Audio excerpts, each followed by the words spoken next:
Assalamualaikum warahmatullahi wabarakatuh. Alhamdulillah wassalatu wassalamu ala Rasulillah wa ala alihi wa ashabihi wa mawalah. Saudaraku yang dimuliakan Allah, alhamdulillah saat ini kita sudah berada di bulan Ramadan, bulan yang penuh dengan keberkahan, penuh dengan maghfirah, penuh dengan rahmatnya. Maka marilah kita bersama-sama menjadikan momentum Ramadan ini bulan yang dalam rangka meningkatkan iman, takwa, dan lebih-lebih adalah soliditas keluarga kita. Dengan berbagai amal ibadah-ibadah yang bisa kita lakukan. Mulai dari tarawih bersama, sahur dan buka bersama dengan keluarga kita. Dan kemudian kita ajarkan anak-anak kita, keluarga kita untuk berbagi kepada yang lain. Karena dalam hadis Nabi disebutkan man fattara sha'iman, barang siapa yang memberi berbuka orang yang sedang berpuasa, maka Allah akan memberikan limpahan pahala seperti dia mendapatkan orang pahala yang sedang berpuasa itu. Maka disinilah bagaimana kita mengajarkan tarbiyah Ramadan kepada keluarga kita, mulai dari semua ibadah-ibadah yang kecil maupun ibadah-ibadah yang skalanya besar. Karena Allah Subhanahu wa taala telah menganjurkan kepada kita semuanya dengan kalimat ya ayyuhalladzina amanu qu anfusakum wa ahlikum nar. Wahai orang-orang yang beriman, jagalah diri kalian dan keluarga kalian dari siksa api neraka jahanam.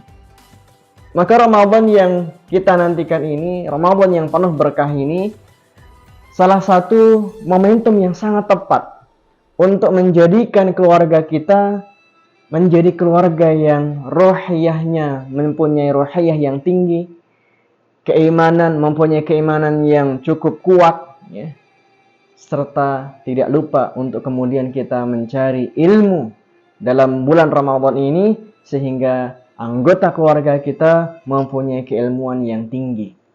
Karena tanpa ilmu dalam beribadah itu semuanya tidak akan pernah diterima oleh Allah Subhanahu wa taala.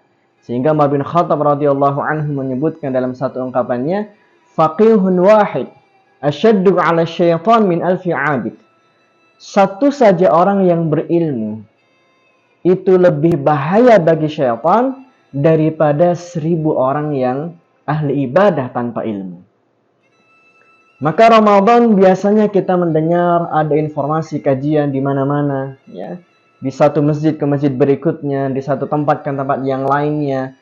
Maka inilah momentum untuk bagaimana mengajak keluarga kita untuk bisa mempunyai kapasitas keilmuan dari sisi agama ini di bulan Ramadan dengan berbagai macam bentuknya.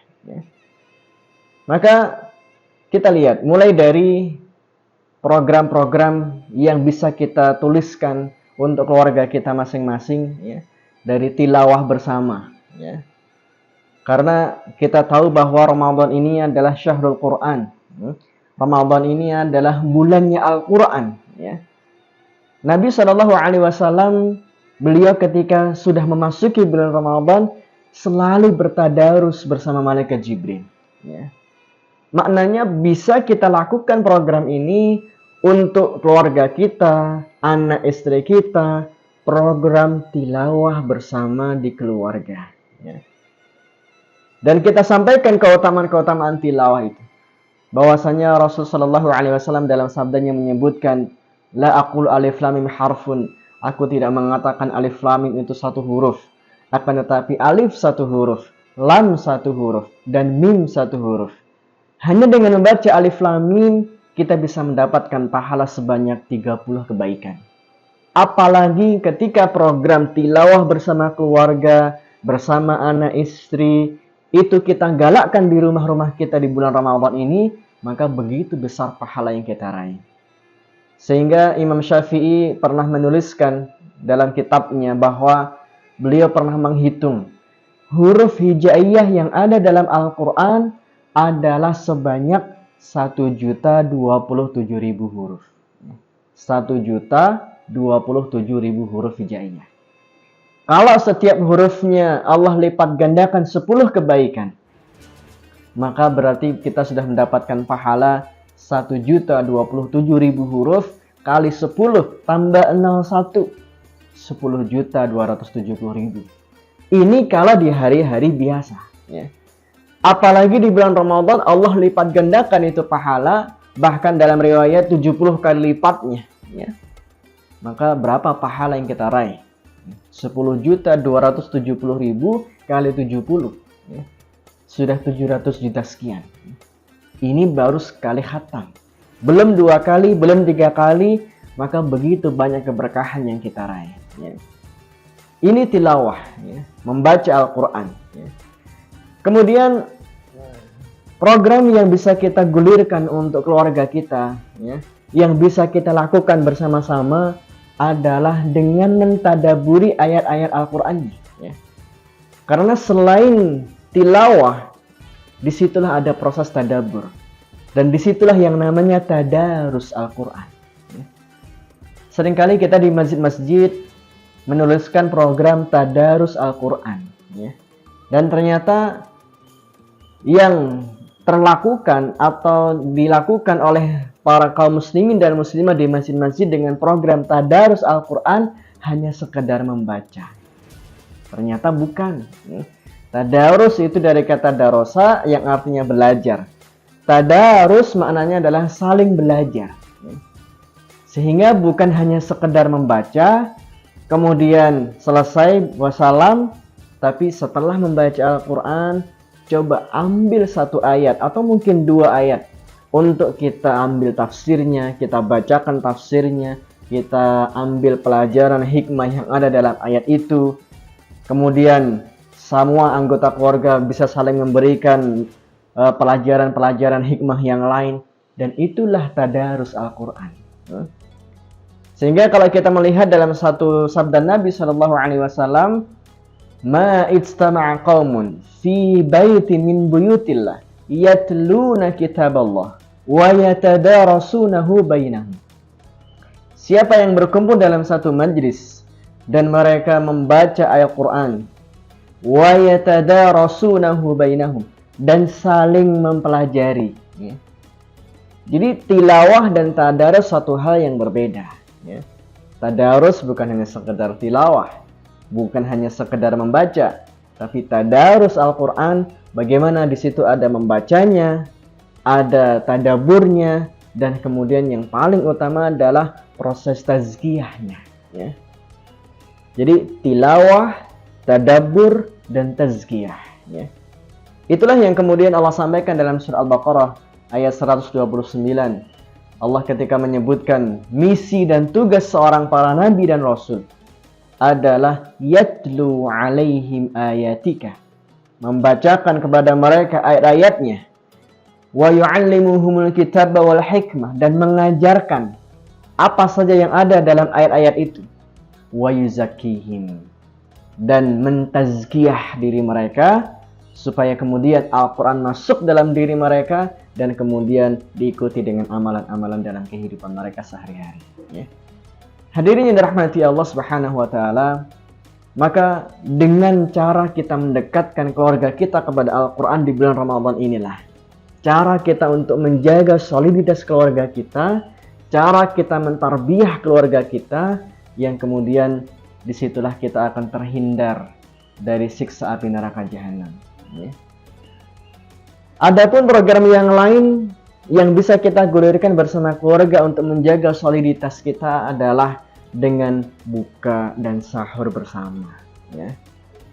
Buka dan sahur bersama, disinilah bagaimana kita mengajarkan sunnah-sunnah dalam berpuasa kepada keluarga kita, ya. Sehingga dalam hadis Nabi disebutkan, la tazalu ummati, dan sungguh umatku ini selalu berada dalam kebaikan, selama mereka menyegerakan berbuka dan mengakhirkan sahur, ya. Menyegerakan berbuka dan mengakhirkan sahur. Dan ini diantara bentuk sunnah Nabi SAW yang harus kita ajarkan kepada anggota keluarga kita, ya. Semakin segera kita berbuka, disitulah kita mendapatkan pahala sunnah. Dan kemudian mengakhirkan sahurnya, dalam hadis disebutkan mengakhirkan sahur itu adalah jarak antara kita membaca Al-Quran dengan azan subuh itu sekitar membaca 50 ayat. Ya. 50 ayat kita baca sebelum waktu subuh itu kira-kira mengakhirkan sahur. Jadi dengan kita menghidupkan sunnah-sunnah Nabi, inilah cara kita menjadikan keluarga kita akan menjadi keluarga yang penuh keberkahan, penuh dengan cintanya Allah Subhanahu wa taala. Karena dalam hadis qudsi disebutkan, "Wala yazalu 'abdi yataqarrabu ilayya bin nawafil hatta uhibbah." Dan tidaklah hambaku senantiasa mendekatkan diri kepadaku dengan amalan-amalan yang sunnah sampai aku mencintainya. Ya. Maka cara mengundang cintanya Allah dalam kehidupan kita, dalam diri kita adalah menghidupkan sunnah-sunnah Nabi Shallallahu Alaihi Wasallam. Dalam bab Ramadan, di antara sunnah yang bisa kita lakukan dalam puasa adalah dengan menyegerakan berbuka dan mengakhirkan sahur. Ketika itu kita lakukan untuk keluarga kita, maka disitulah kita akan meraih yang namanya soliditas keluarga, yang kemudian kita akan terhindar dari yang namanya anin nar, dan itulah orang-orang yang mendapatkan dan meraih kemenangan. Sehingga disebutkan dalam surah Al-Imran, "Faman zuhziha 'alan nar wa udkhilal jannata faqad faza." Barang siapa yang terhindarkan dari siksa api neraka dan dimasukkan ke dalam surga, maka dialah mereka orang-orang yang menang. Dan yang paling utama juga berikutnya untuk kita lakukan bersama keluarga kita, menjaga soliditas keluarga kita supaya meraih Ramadan yang penuh maghfirah ini adalah tentu dengan kita melaksanakan zikir. Ya. Melaksanakan zikir, perbanyak kita istighfar bersama keluarga kita, keluarga yang kemudian kita sampaikan kebaikan-kebaikan ini dengan istighfar yang kita bacakan, maka disitulah istighfar yang akan menghapus dosa-dosa. Karena dalam hadis Nabi Shallallahu Alaihi Wasallam, beliau mewanti-wanti ya, kepada siapapun kaum muslimin dan muslimat ketika sudah memasuki bulan Ramadan, wailun, kata Nabi, sungguh celaka orang-orang yang mereka menemui bulan Ramadan tapi dosa-dosanya belum terampuni. Ya. Maka di antara cara kita meraih ampunan di bulan Ramadan ini bersama keluarga kita adalah dengan senantiasa kita mengajak seluruh anggota keluarga kita beristighfar bersama-sama. Ya. Dengan lafaz-lafaz yang sudah Rasulullah SAW ajarkan kepada kita. Ya. Dalam satu riwayat disebutkan, "Man qala," barang siapa yang membaca kalimat "Astaghfirullah alladzi la ilaha illa huwal hayyul qayyum wa atubu ilaih." Barang siapa yang mengucap kalimat "Astaghfirullah alladzi la ilaha illa huwal hayyul qayyum wa atubu ilaih" fi yaumin mi'ata marrah, dalam satu hari 100 kali dia membacanya, ghufira lahu wa in kana farra min az-zahfi, maka dosanya akan terampuni meskipun dia pernah melakukan dosa besar. Lebih-lebih dengan kalimat sayyidul istighfar yang Rasul ajarkan kepada kita semuanya, ya. Dengan kalimat Allahumma anta rabbi la ilaha illa anta khalaqtani wa ana 'abduka wa ana 'ala ahdika wa wa'dika mastata'tu a'udzu bika min syarri ma sana'tu abu'u laka bi ni'matika 'alayya wa abu'u bi dzambi faghfirli fa innahu la yaghfiru dzunuba illa anta. Ya. Maka dengan istighfar itulah yang kemudian kita akan meraih maghfirah Allah di bulan Ramadan ini, dan kemudian kita keluar dari bulan Ramadan dalam kondisi hati kita sudah bersih, diri kita tersucikan dari dosa dan kesalahan, dan itu bersama anggota keluarga kita. Sehingga kita akan meraih kemenangan di bulan Ramadan nanti bersama keluarga kita dengan maghfirah, rahmat, dan kebaikan itu sudah ada pada diri kita semuanya, Mas. Semoga kita menjadi orang-orang yang diistiqomahkan oleh Allah, dimudahkan untuk menjalankan sunnah-sunnah nabinya, dan kita meraih cintanya, dan kemudian kita terhindar dari siksa api neraka bersama keluarga kita semuanya. Barakallahu li wa lakum. Semoga bermanfaat. Aqulu qouli hadza astaghfirullah li wa lakum. Billahi taufiq wal hidayah. Wassalamualaikum warahmatullahi wabarakatuh.